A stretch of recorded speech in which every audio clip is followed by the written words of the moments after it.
You're now locked into Zone 32. Grant Derflinger, Jake Miller. Only on NeutralZoneInfraction.com. NZI Properties. Ladies and gentlemen, welcome back to the Zone 32 podcast. This is Jake here with the man, the myth, the legend, Mr. Grant Derflinger. Say hello to the people. What it do? Bring your friends. Oh yeah! Anyway, we're back. We took last week off. Our bad. But we're back with a new installment with some good news. The Ravens are in the playoffs. They did what they needed to do. They beat the Giants convincingly, and they farted around and went off for 400 yards on the ground against the Bengals to make it 5 in a row and win in the 5th seed in the playoffs. So, Grant, I'm going to start with you. Give me your thoughts on not just the game, but the Ravens over the past 5 games.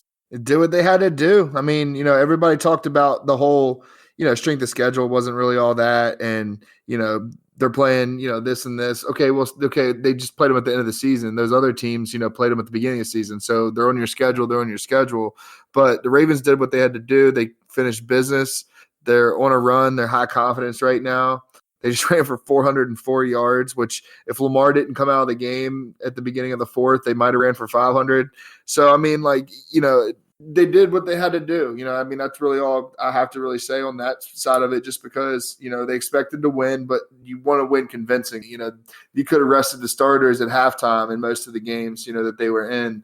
The real turning around game was that Browns game. That was like the adversity moment. They've been kind of facing adversity all year, but that was like the moment that Ravens climbed that mountain, won that close game, that tough game, that, playoff team matchup atmosphere. So, I think that they're going in high spirited. And I think that unlike last year where they were kind of, the team to beat, the darling child of the NFL, which, none of us as Ravens fans really enjoyed because we like being the underdogs. We like being the scrappy bunch. We don't want anybody to like us realistically. So, it was a different thing, but I think we're coming back in with that mindset like that. It's cliche, but, the us against the world mindset, some teams can have it. Some teams can't and say they can. But I think that we're a dangerous team when we have that us against the world mindset. I like how you said that. I like how you mentioned they're a dangerous team because they are a dangerous team. Let's keep it real. Battle-tested teams are the ones you really want to watch out for in the playoffs. So let's think about it. Back in 2012, it's not fair to compare the two because that Ravens team limped into the playoffs and just kind of got in by the skin of their teeth. Kind of like Pittsburgh this year, to keep it real.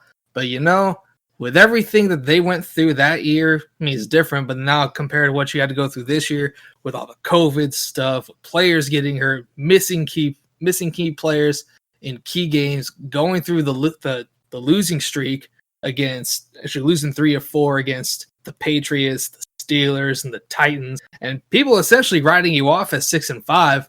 They ride back, they come in on a 5-game win streak to make the playoffs, and they controlled their own destiny. After the Jets beat the Browns, they controlled their own destiny, and they're playing much better.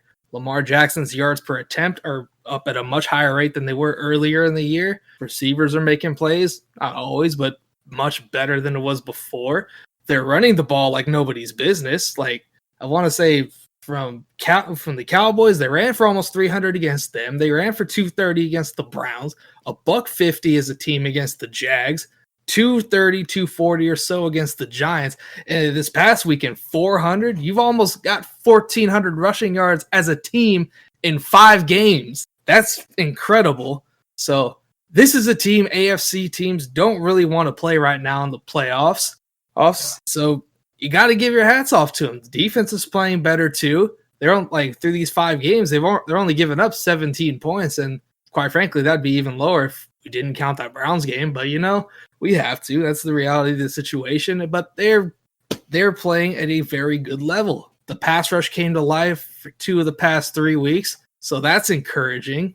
It's still a little inconsistent, but the defense is getting healthy, and with players coming back, look out. Let's go. Yeah, and I think a big part of that too, and with the running game that you're mentioning, is we got an offensive line that's gelling together and is semi-stable now. It's not a carousel of big guys, everybody trying to play center, everybody trying to play guard.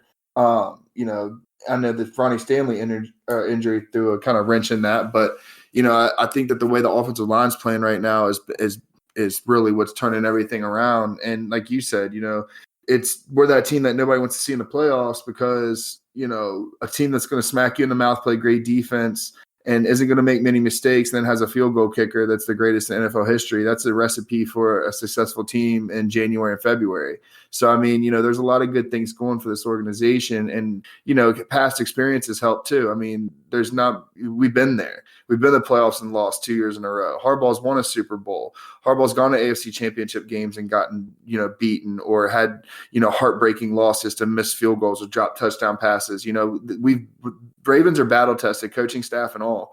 And I think when you have a team with as much confidence and as much, gelling ability that this team has, I mean, the sky's the limit. And I'm not saying it as a biased standpoint as a fan, but I mean, when you look at it as a football fan from the outside in, this team is dangerous, man. They really can cause some problems, and especially if there's some shocks on the other side. Like we joked about it before, but I mean, you got the Browns and Colts somehow win, which they're fully capable of winning those games. Then you got the Ravens hosting a second round playoff game to go face the winner of the Colts Chiefs game. So it's like there's all kinds of avenues that I don't think any AFC team wants to really see them, including the Chiefs. I love that bold take. I'm not ready to go in that just yet, but I like it. I like it a lot.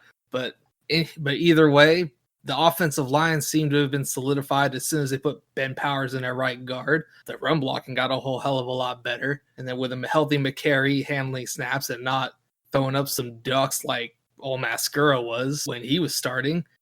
You're right. You're absolutely right. The offensive line really has gelled. The right tackle's still an issue, but it could be worse. Like you could have someone worse, maybe James Hurst from 20. Yeah, and I mean he fits though. Fluker's a mauler. He's a terrible pass blocker, but if we're going to be pounding the rock, we'll sacrifice some pass plays if he's going to be the guy that's going to set the edge on the right side of the run game too. Exactly. And with that in mind, let's get into it. Sunday, 1:05 Eastern Standard Time. 10:05 Pacific Standard Time for those of you who live on the West Coast like I do. The Ravens travel to Nashville to Nissan Stadium to take on the Tennessee Titans. So Grant, give me some thoughts on this game. Let's boogie, man. Let's boogie. This is what we wanted. Last year's playoff game. I don't know about you or any other Ravens fans, but this is what I wanted. I wanted to somehow see them again. And I wanted to show them exactly what Ravens football is, because that was not Ravens football the last time we played them. We clearly overlooked them for the Chiefs. And I don't care what anybody says, what coaching anybody says on that standpoint.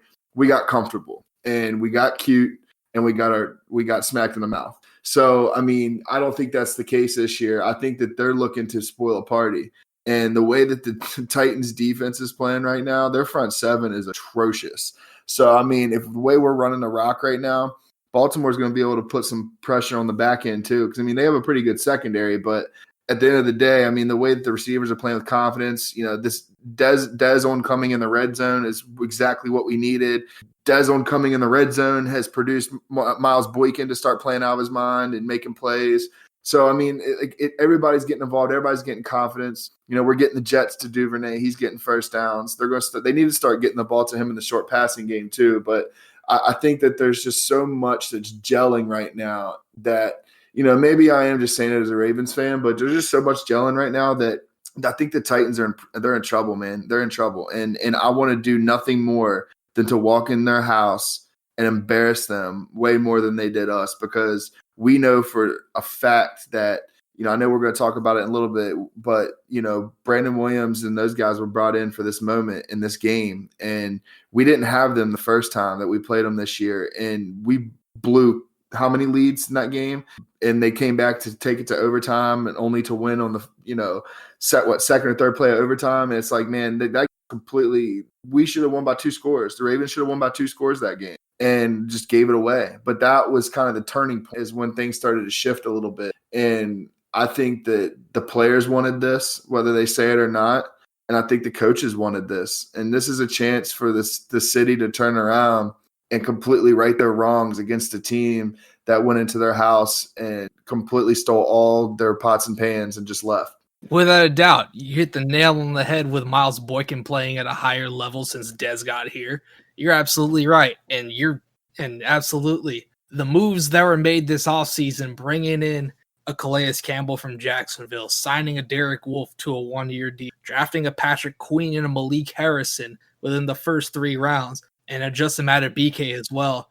These moves were made to never be punked again the way we were last January on a Saturday night by the Tennessee Titans. Well, and the second guy you mentioned there, Malik Harrison, I think he's our whole plugging thumper. I think his matchup is going to be Derrick Henry. And don't be surprised if he doesn't make a few pops on Derrick Henry in the hole and give himself some confidence too. I think he's starting to come on a little bit. Love him on special teams, but this is a game that he was drafted for as well, to that run plug.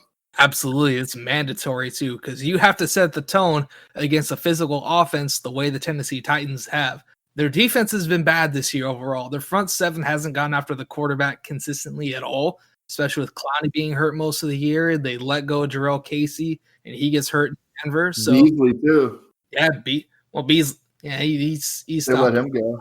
Yeah, of course he was kind of trash anyway. Let's keep it real about that. Yeah, he was good in Atlanta for the 1 year, and then he disappeared. So. And see, the Titans line isn't that great, but Tannehill gets the ball out so fast, and his athleticism is very underrated. So, like when I watch him play too, I have a huge man crush on AJ Brown, of course, and Corey Davis, both of them actually. Which outside of the obvious of Allen Robinson, I want Corey Davis in purple and black next year really bad. He's my number 2 on the list, but I just think that those guys, man, that they could give us problems. We got the 2 best corners, or the best corner tandem in the league, but those guys can cause issues, and they make big plays. They make plays down the field. I mean, Titans should have lost to the Texans, and then you got Tannehill just chucking one down the middle of the field, and AJ Brown makes an unbelievable over-the-shoulder catch running full speed with a guy on his back like a backpack, and it's like, man, you see stuff like that, and it's like, man, where's that for us, dude? And that's where Ravens fans are like, here comes the receiver talk. Of course, and you're absolutely right. AJ Brown is a physical receiver. You saw that at the end of the game when he was just breaking tackles and made that touch and scored that touchdown to tie it up earlier in the year. He's a very first matchup. Yeah. Yep. He's a very good receiver. And at the end of the game, if you're having to constantly tackle Derrick Henry and AJ Brown, you're gonna tire out because they're both bigger players. I think Brown's 6'1", 220, 230, something along those lines. He's rocked up. And they had to, you got to think the other side of it is, when you look at that team, when they played us last playoffs, it wasn't just that they were physically dominating us. They physically started dominating us in the second half when they were already up and we were trying to play catch up, but they were pulling every trick play. So that stuff's not going to happen too. That's the thing we got to look at. They hit us with stuff that was unexpected. The Derrick Henry pop pass, that type of stuff that they were pulling out. That those things are just. I feel like the Ravens are the only team that those work against. But the double passes, the reverse passes, that stuff, they eat us up. And then you have Marlon Humphrey getting absolutely smoked for a touchdown that you never see by a completely no-name turd. So it's like. What was going on that game, man?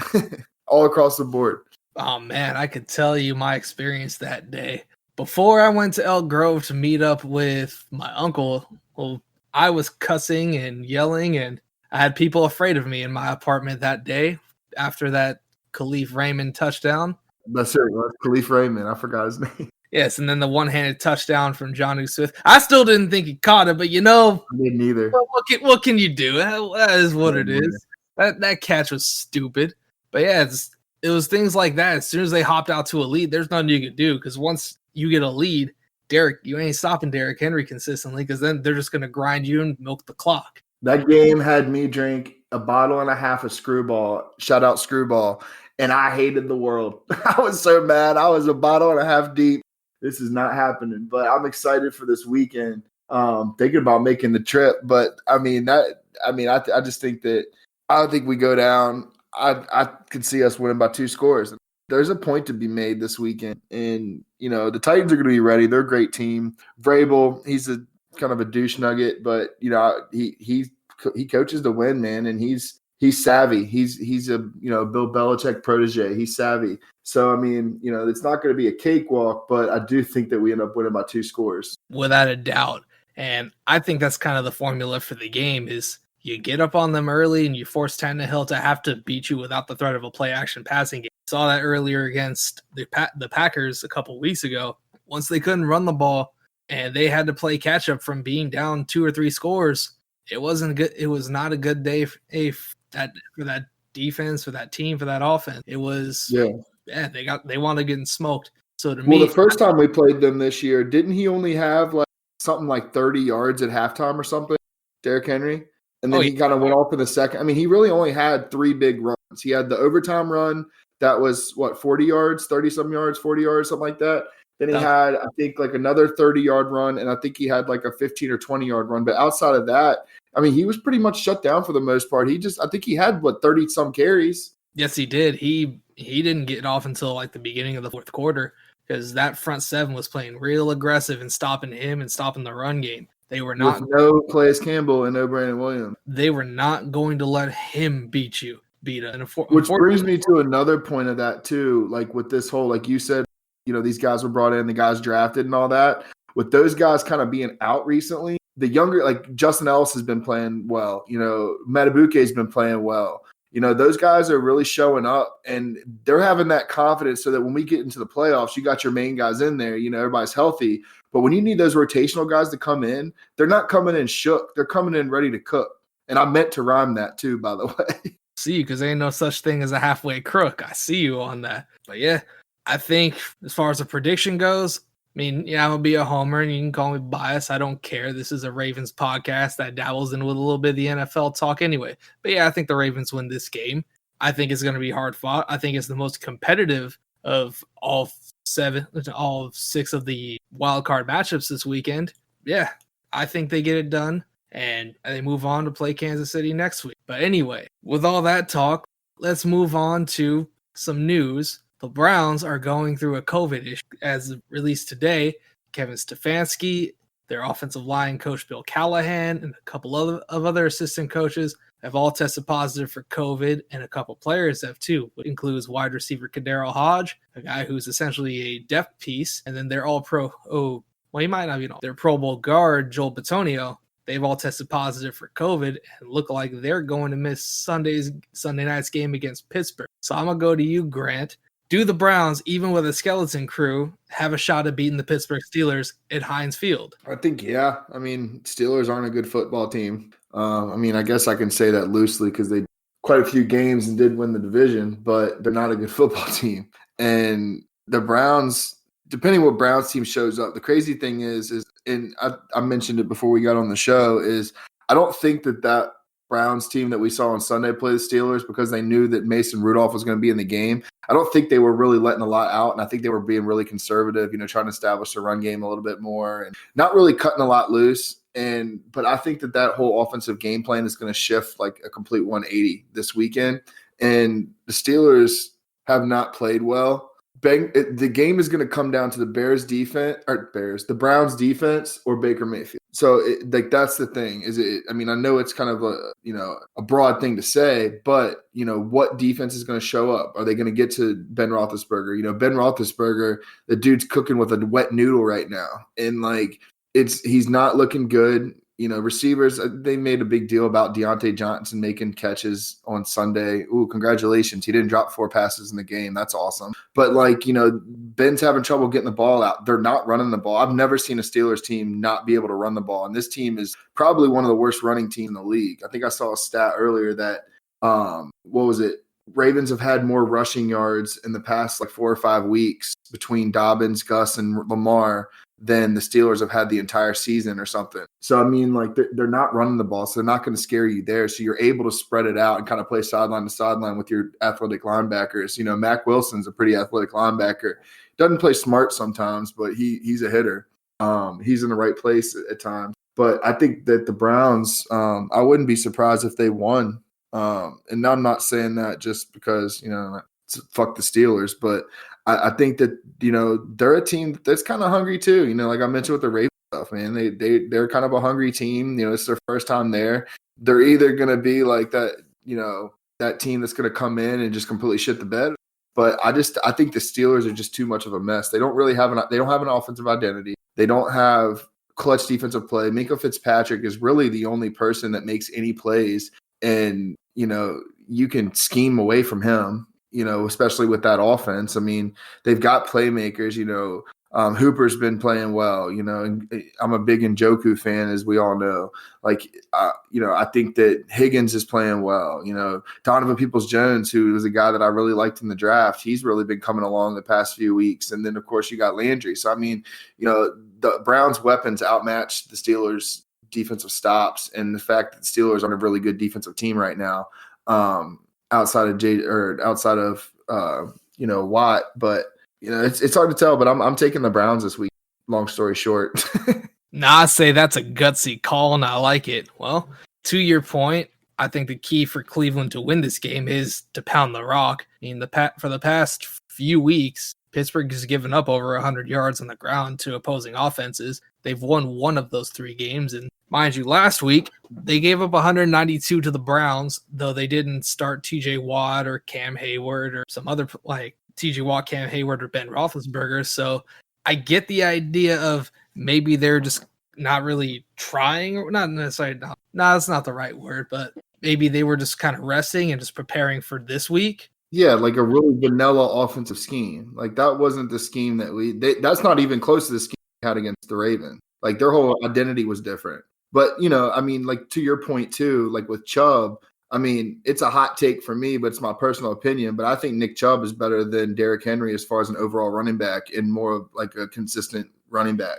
He's harder to stop, believe it or not, in my opinion, because he does a lot more within the offense. He doesn't just run zone outside. He can do a whole lot more. And I mean, I think Nick Chubb is severely underrated. I mean, he gets a lot of credit, but I still think he's underrated. He's a hell of a back. And I to your point, I think they need to ride him out if they want to win that game too. Without a doubt, that is mandatory for them, because since Bud Dupree went down for the year and their linebackers started going down, like Devin Bush and Vince Williams was out for a bit. So then they had to make the trade for Avery Williamson just to kind of shore up that linebacker core, which is still a little shaky now without Devin Dupree. They've been getting beaten up. They've been getting beaten on the ground by other offenses, and it took a few shaky calls by officials to beat the Phillip Rivers-led Indianapolis Colts. So all things considered, I mean, it's conceivable. I could see Cleveland doing it. I'm not ready to pick them just because I'm gonna refer back to the nature boy Ric Flair. To beat the man. Whoa, man! You gotta beat the man. And at this point, the Browns are the little brother to the Baltimore Ravens and Pittsburgh Steelers. They have yet to beat either of those two teams in an important game with everything on the line. Last week was important for Cleveland. Pittsburgh didn't take it as seriously because they didn't want the number 2 seed. I think that's a mistake, but that's just my own personal opinion. The Steelers. Well, to your point too, on the Steelers' run defense, Giovanni Bernard absolutely cooked them, like served them up on a platter. 150 yards rushing to the Cincinnati Bengals, who have a shaky offensive line to begin with, anyhow. So they had fucking what's his face at quarterback, Ryan Finley at quarterback. Like, you're the Pittsburgh Steelers. There's no reason there should not have been 9 in the box with Ryan Finley at quarterback. And, exactly. I mean, they did the damn thing. They walked in and took what they wanted. Straight up, that was absolutely. They got punked and were beaten by a more physical team that day. And what did the Steelers have? Like 80 yards rushing against that team, and we ran for 404 against. Yeah, exactly. Like, that's actually let's take a look to see how. Take a gander. And I'm going to be honest with you, because I think Benny Snell had a couple runs. He might have scored a short touchdown too. They did. They broke 8. They garnered 86 yards rushing as a team. Dang, I was close. All right. Well, they didn't break 90. So yeah, averaged 3.7 yards per carry. Funny enough, the same as the Cincinnati Bengals, but the Bengals ran it more. Yeah. And with Ben under center, their yards per attempt were 4.1. 4.1 yards per attempt. Percentage this year. His completion percentage has to be ridiculously low this year. He actually has 65.6%. See, I would have thought like 62. I would have thought like 61, 62. Because every game I watch, he's off like big time. He's just a bit off, but that being said, he takes so many checkdowns because I believe he leads the league in passing attempts. Are you And telling me that he's Ben Flacco? yes, this year or Derek Carr for the past couple of years. Yeah, Yes, dude. he has been a check down Charlie because Pittsburgh is petrified of him getting hit and getting a hurt back there. That's part of why they run the offense the way they do. They are petrified of him getting hurt with his old body and him not being able to play the rest of the way and them having to rely on Mason Rudolph or Duck Hodges in a must-win game. So complete like sidetrack squirrel brain. Do the Steelers go quarterback this in the draft? I think they do everything possible to get on the line with Joe Douglas, see if they're willing to part ways with Sam Darnold. Yeah, that's they go. But I mean, this draft has 6 quarterbacks that are first round argued. I mean, you got, of course, Trevor Lawrence, Justin Fields, Zach Wilson, Kyle Trask, and Trey Lance, and brain fart, Alabama. Mac Jones. I kept wanting to say Mac Wilson for some reason. Mac Jones. But I mean, you got 6. You got those 6. Steelers are probably going to see. I don't know if anybody's going to be around, but I mean, and who knows what their draft capital looks like because they sold the farm for Devin Bush, which like you had mentioned before, him being out's huge. I think I give respect when respect's due. That dude is an animal. Like his whole mindset, the way he controls the defense from the middle of the field, plays sideline to sideline. When you're missing somebody like that, that's a huge deal. That dude is a freak. Without question. He's the replacement for Ryan Shazier because they were missing that dynamic dude in the front seven in the field. And when he went down, had the career-ending injury, their front seven and their run defense, like their defense overall, became a little shakier. Oh, dude, it was awful. I mean, that's the only reason you trade up that much to get a stud running back, linebacker, because like when Shazier, when that happened, I mean, Shazier was the dude. Shazier's a stud, I feel so bad for that guy because he had such a career, such a good guy. And but he was a beast, man. And like when he went down, their entire, no matter what stars they had on that team, when he went down, that entire defense changed completely. And I think that's why they kind of sold the farm to get Devin Bush. Because, I mean, I watched Devin Bush at Michigan. Man, that dude, he's like a little pit bull. He's like undersized as hell. But, man, he's not afraid of anybody. He's like Bob Sanders from the middle linebacker spot. Almost definitely. I remember when, I think it was against Michigan State, where he went to the logo and just started wiping his feet on their midfield logo, if I remember right. Oh yeah, he got a bunch of divots in there. He didn't even bring his 9-iron to help. He was exactly what they need, that defense, and they're missing. I mean, Spillane's played okay for them with Bush being out, but it's not even close to being the same. That's the reality of the situation. Now slide on to another matchup too. So do the Colts stand a chance against the Bills? Yes, absolutely they do. Don't sleep on that defense. Don't sleep on that front four. They don't need to blitz you in order to get after you. And you have DeForest Buckner, who is a Pro Bowl snub. I love me some Calais Campbell, and he did get somebody fired in Philly and got him cut after getting those 3 sacks against them. But DeForest Buckner's a beast, and the Niners were missing him after trading him here. I don't know how he didn't make the Pro Bowl. He's a generational talent, and he is worth every penny. He might not be Aaron Donald, but he's not paid like Aaron Donald either. He's making, I think, $1 million or $2 fewer than Donald is, but he's damn worth it because that Colts 6'8". Yes. And funny enough, his comp coming out of college was Calais Campbell. So I mean, that dude is a beast, though. Him, Justin Houston, Denico. Actually, I think Denico Autry is still on that defense. I could be wrong, but Grover Stewart has played well enough to earn a contract extension. Their front's playing great. Their linebackers are playing really well. Anthony Walker. They got the man of the league anyway. The Maniac is what they call him. I still think it's a corny ass nickname, but I can't knock his game because he is fan-friggin-tastic. When I went to Lucas Oil Stadium this year, he was making every play. Both he and Bobby Okereke, both of them were making all the plays in the backfield and along the 5 to 10 yard mark. They're making damn near every tackle. So don't sleep on little things too. Like when you watch like the intricacies of the game and you watch like you watch him play like through a full game or like if like on like NFL 22 or anything, like the things he does when he's even not making a tackle is like he's putting everybody everywhere. That dude is like his confidence and his demeanor, like people just are kind of drawn to him. But that guy's a problem. And I mean, I love Bobby Wagner to death, but I think the torch has been passed. I wholeheartedly agree with you. Absolutely, it's been passed. Fred Warner's another one too. I was just thinking about that. Yeah, he doesn't get talked up enough, which is funny because he wasn't an immediate successor to Patrick Willis or Navarro Bowman, but since coming over to San Francisco, you can make the argument he might be the best coverage linebacker in the NFL. Because I mean, you can recall back to 2019, he takes Marquise Brown one-on-one and he shut it down to that fourth down play. Straight up doing that. Straight up. Like, we can say all we want about old Marquise, but that being said, a linebacker on any kind of receiver should be a mismatch for the linebacker in coverage, and he held it down.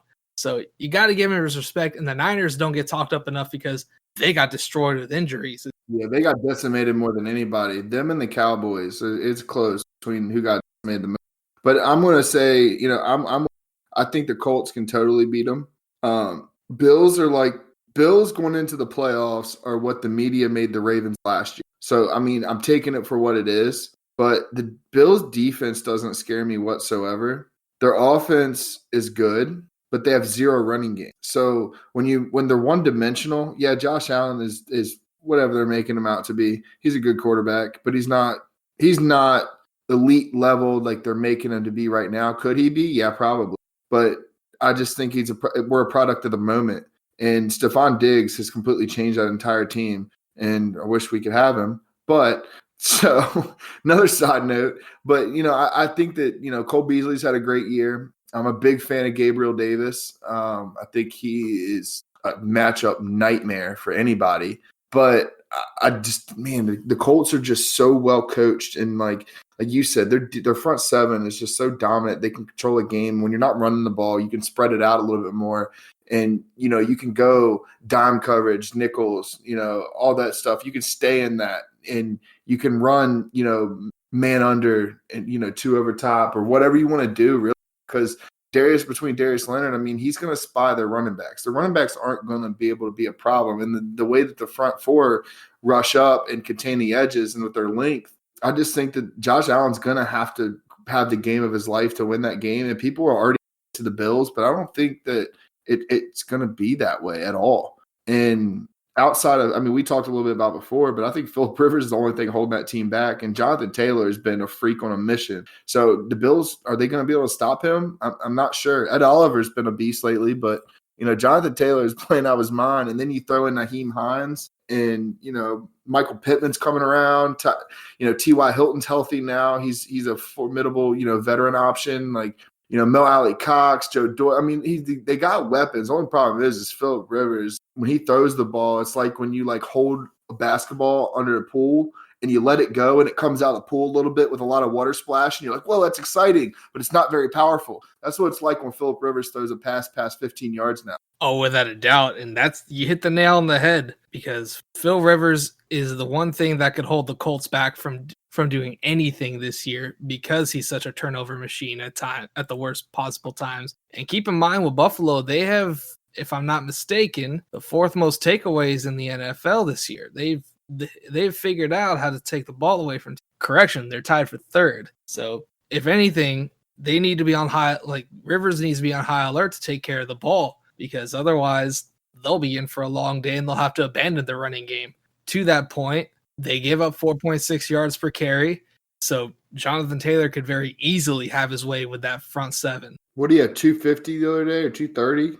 253 against the lowly Jaguars of Duval County. He and J.K. Dobbins look like the two best backs out of this 2020 draft class for running backs. They've been exceptional, and they're in excellent situations. Boy, you should see the smile on my face right now. Diehard Chiefs fan. And we argued before the season because I was like, JK's the best back in this draft. CH has nothing on him.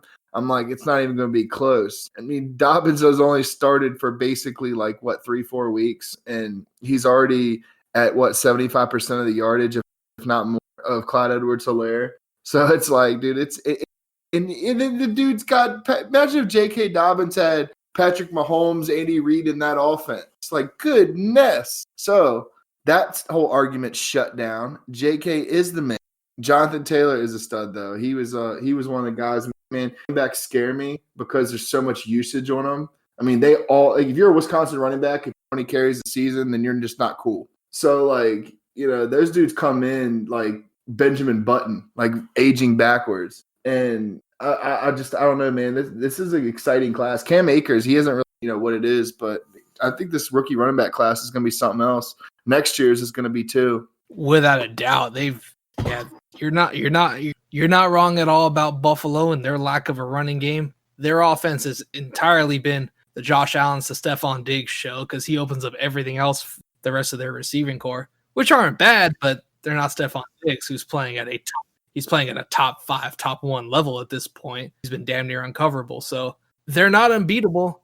If you take him away, I really want to see what Allen does, having to go through other receivers and hoping they get open. Because I mean, he didn't look this way last year without having that elite number 1 wide receiver. And that's not to knock him, because that dude has a cannon, and I love those kind of quarterbacks because January comes around, games on the line, you need to make a tight throw down the field that only you can make. They do it and they get it done. That was the advantage we had for a long time with Joe Flacco. Well, that's why I like Josh Allen, because he's got that arm strength, but it's not just having the arm strength. It's not being afraid to make the throw. And that dude is not afraid of anything. He'll throw into a 1-foot window just to be like, it might not complete it, but you're not going to catch it. So we'll sacrifice an incompletion or maybe a catch because I'm going to hum this thing in. So, I mean, that's one thing I give him. It's like, I like him. I like his game. I just don't think he's what everybody's kind of making him out to be right now, but I think he's on his way. There's a lot of quarterbacks that I feel that way about, though, but nor here nor there. Without a doubt. I will give him his due. He's playing at an elite level right now.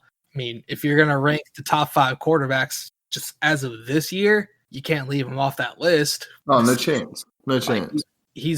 If it wasn't for Patrick Mahomes and Aaron Rodgers, you could make a very good argument that he's the MVP of the league because he's been spectacular. But yeah, something else of note for that Bills defense, over the past 6 games, from the game against the Chargers to last week, their defense is averaging only giving up about 15 points a game. So that's nothing to sleep on either. Earlier in the year, they were straight up trash. But I mean, since Matt Milano got back, they've been playing a whole lot better. And all things considered, absolutely the Colts can get it done.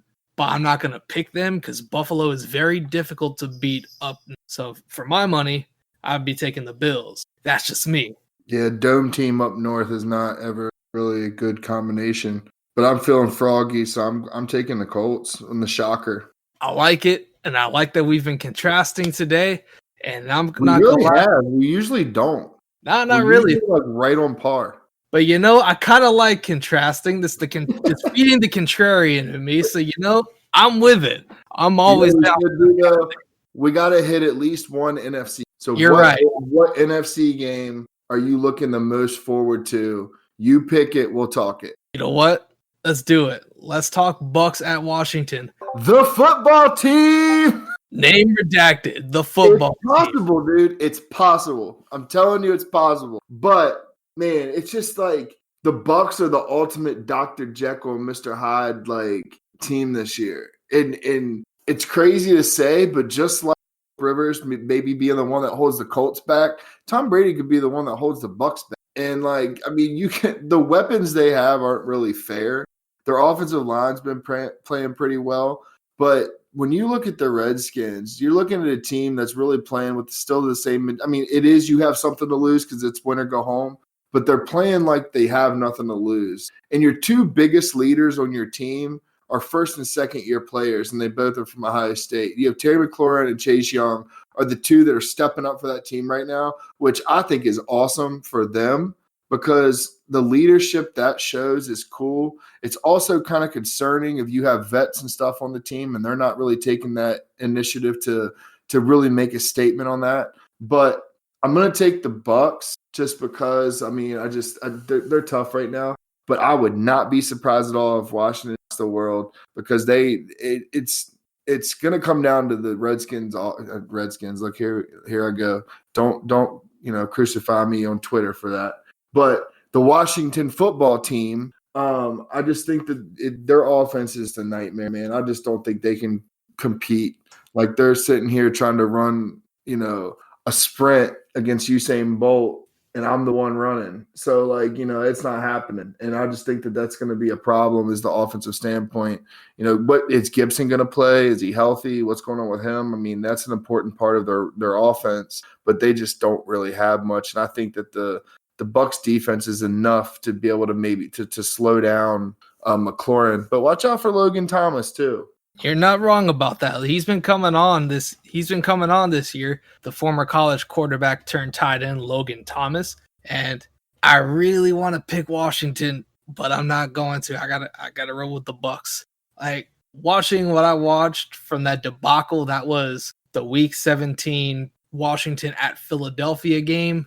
I don't know how you can have any kind of confidence in an offense. It was horrible. Don't get me started on that. We might have to hit that after this. You know what? Doug Peterson can suck ass. Yes, he can. That was straight up trash of him. I talked about this with just random people, just whether it's work, whether it's through text messaging or whatever.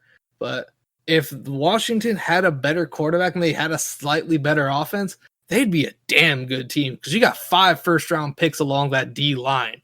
Kerrigan's the elder statesman, but still, Chase Young, Montez Sweat, Deron Payne, Jonathan Allen.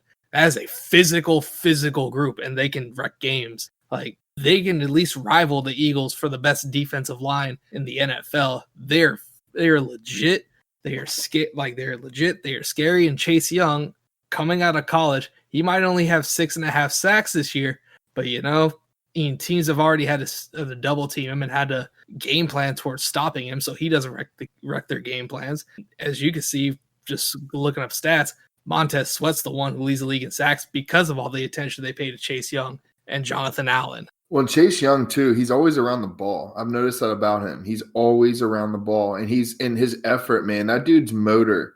He doesn't stop, and I love that about him. It is like the fact that he's all gas, no brakes, nonstop, and man, he's fun to watch for sure. Without a doubt. So with all that being said, I'd say that's going to do it for this latest installment of the Zone 32 podcast.